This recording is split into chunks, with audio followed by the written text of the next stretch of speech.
Hi, Professor. Hope grading's going well. I just wanted to make this video to discuss what I learned about nonverbal communication after watching Amy Cuddy's speech.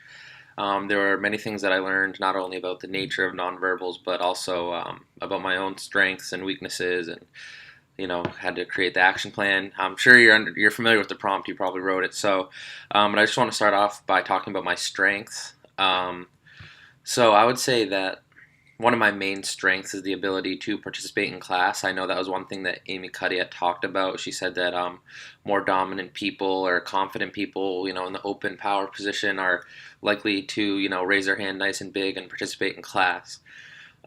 This wasn't always the case, actually. I used to be very quiet in class. I had only started actually um, participating in class as part of a professional speaking exercise where I learned that I really hated to hear my own voice. And the teacher said, well, one way to get really comfortable with your voice is to ask more questions in class.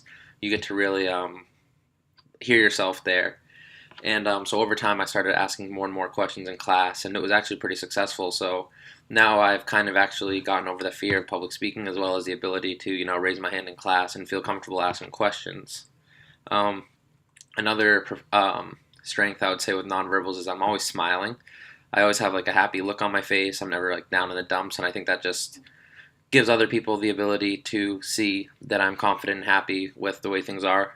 So now on to weaknesses. So one major weakness I have is stress. I'm always stressed out, and I feel like that's a combination of school and work and a lot of external pressures. But according to Amy's speech, she said that stress will also affect your nonverbals, and I kind of, I can see that, if you're really stressed out, you're going to look down, you're going to feel down, you're going to be kind of sheltering yourself just because of that stress. And I just, yeah, that's just a weakness I know that I have.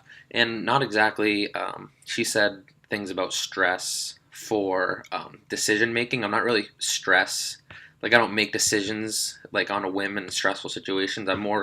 I usually like to be cool, calm, and collected, which I think I am. I don't know what other people would say, but yeah, I just know that that stress is always there in the back of my head. Like, for example, this homework assignment, I've been putting it off, and it's stressful, and now the time's coming, and here we are. But um, so yeah, another weakness I have is body language.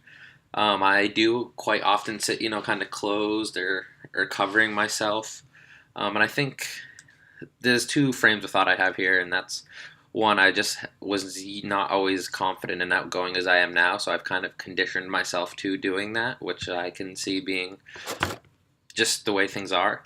And also, I also kind of attribute it to just being kind of a bigger guy, so I'm kind of trying to be courteous and try and stay away from people. But um, yeah, after watching the video, I learned that that's not a good thing to do, especially how she talked about the power positions and how even 2 minutes of sitting open can boost testosterone and reduce stress. So, as part of that, I'm going to link that into my three-step action plan, which is going to be me not sitting with my arms crossed or slouched anymore. I've noticed quite often that I'm slouching in class, and I try to sit up, and then eventually 10 minutes later I realize I'm slouched again. So what my three-step action plan is that I have become aware of the